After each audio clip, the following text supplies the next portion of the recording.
Welcome to another deep dive on GE Fun Facts Online.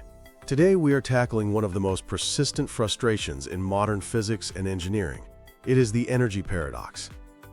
For decades, the world of energy storage has been trapped in a binary choice.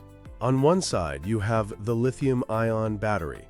This is the marathon runner. It is chemically dense, packing enough energy to push a Tesla 400 miles.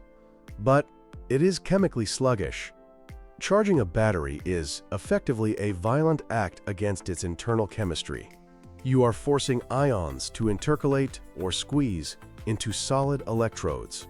This generates heat, it degrades the materials, and crucially, it takes time. On the other side of the ring, you have the supercapacitor. This is the sprinter. It stores energy physically, not chemically, by just sticking ions onto the surface of a material. Because no chemical reaction occurs, it can charge and discharge instantly, and it can survive millions of cycles. But its fatal flaw has always been capacity. Historically, a supercapacitor the size of a soda can might only hold enough energy to power a toy car for a few minutes. The holy grail of physics has been to merge these two, to build a device with the energy density of a battery and the power density of a supercapacitor. For a long time, we thought graphene was the answer. It is the most conductive material known to man, and a single layer has a theoretical surface area of over 2,600 square meters per gram. That means a few grams of graphene has the surface area of a football field. Theoretically, if you could use all that surface area to store ions, you would have a supercapacitor that matches a lead-acid battery in energy, but charges in seconds. But flat graphene failed, and today we are going to explain why it failed and how a new geometric revolution called curved graphene networks is finally solving the problem.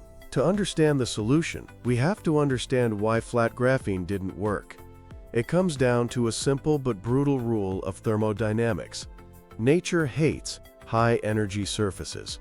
Graphene sheets are two-dimensional crystals. When you try to pack them into a confined space, like an electrode, they experience strong van der Waals forces. These are quantum mechanical attractions between the electron clouds of adjacent layers. If you imagine a deck of wet playing cards, you know how hard it is to peel them apart. That is exactly what happens to graphene. The sheets restack and collapse back into graphite. When this happens, the space between the layers drops to less than 0.34 nanometers.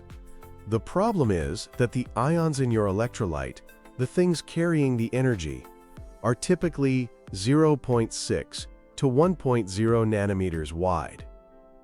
They physically cannot fit between the sheets, so 90% of that beautiful football field surface area becomes dead volume. It is inaccessible. The few ions that do get in have to navigate a tortuous path, traveling sideways across huge sheets to find a defect to slip through. This increases resistance and kills the charging speed. This is where the breakthrough comes in. The solution wasn't chemistry, it was geometry, intercurved graphene networks.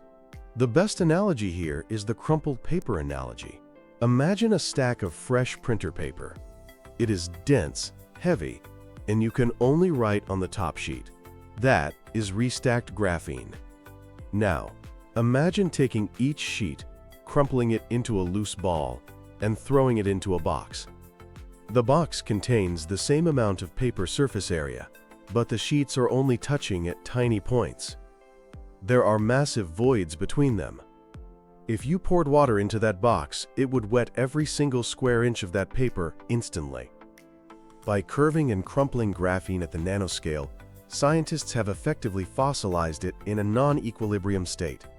The sheets physically cannot snap back together because their geometry holds them apart. But the physics of curvature goes much deeper than just spacing. It fundamentally changes how ions move. We need to talk about tortuosity. In a standard porous carbon electrode, ions follow a random walk. They bump into walls, hit dead ends, and backtrack. It is like trying to drive through a city with no GPS and roadblocks on every street. In physics, we measure this with a tortuosity factor. In flat graphene, this factor is huge, but in curved graphene, the structure becomes isotropic, meaning it is uniform in all directions. The voids form interconnected highways. This drops the tortuosity factor to near 1, which is equivalent to a straight line.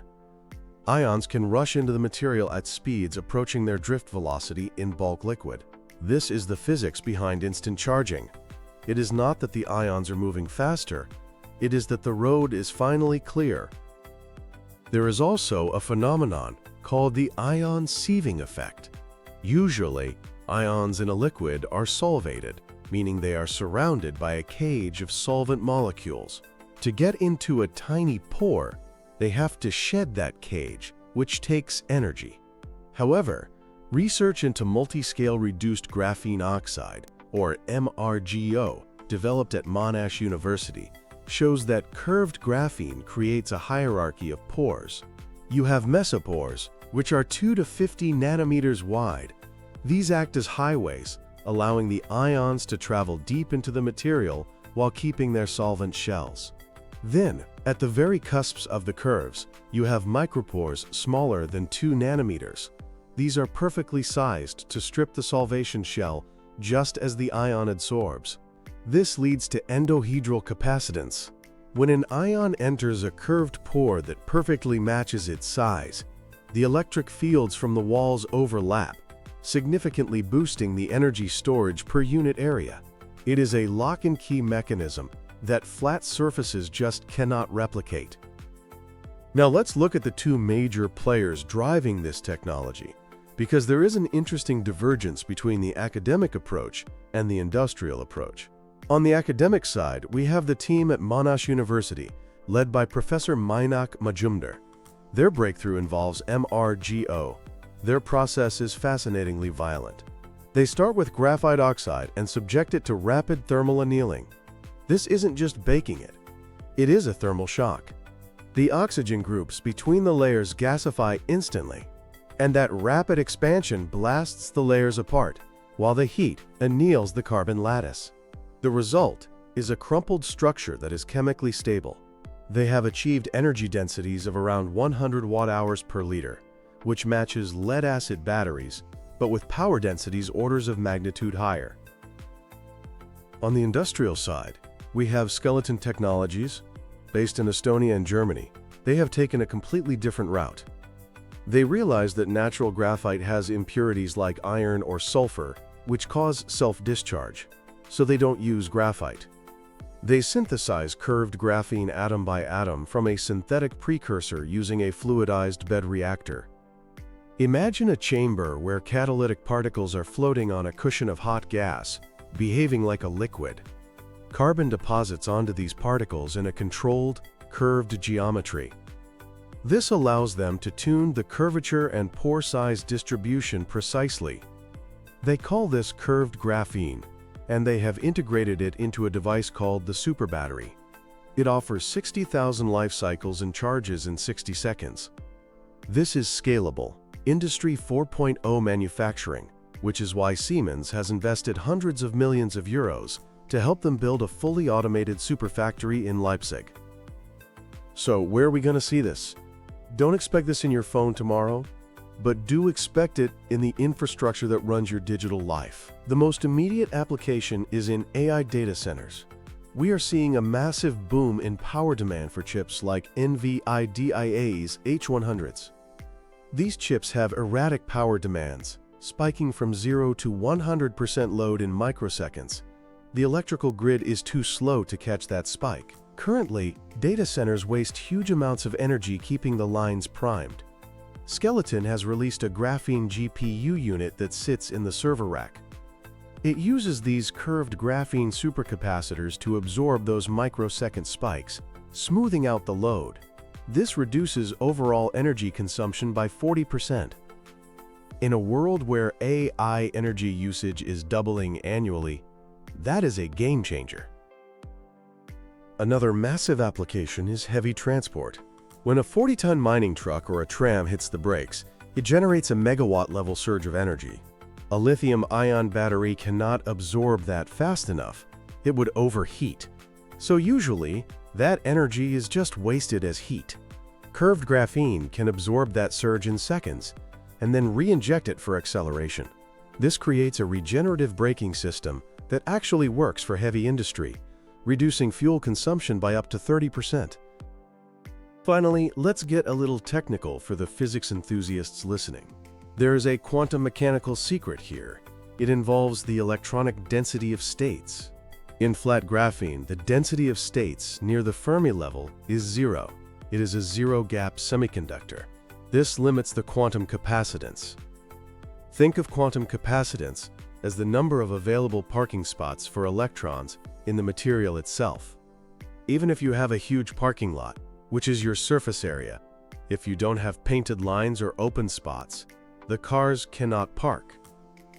Flat graphene has very few parking spots. But curvature introduces strain.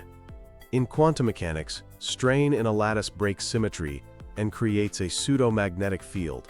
This opens a band gap and creates mid-gap states near the Fermi level. Essentially, bending the graphene paints more parking spots. This allows for a much faster and more robust formation of image charges when an ion approaches. By boosting the quantum capacitance, curved graphene removes a hidden bottleneck, allowing the device to utilize the full potential of the electric double layer.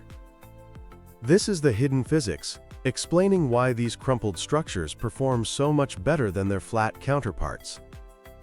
To wrap this up, we are witnessing the death of the trade-off between energy and power. Curved graphene is more than just a better carbon. It is proof that geometry dictates performance.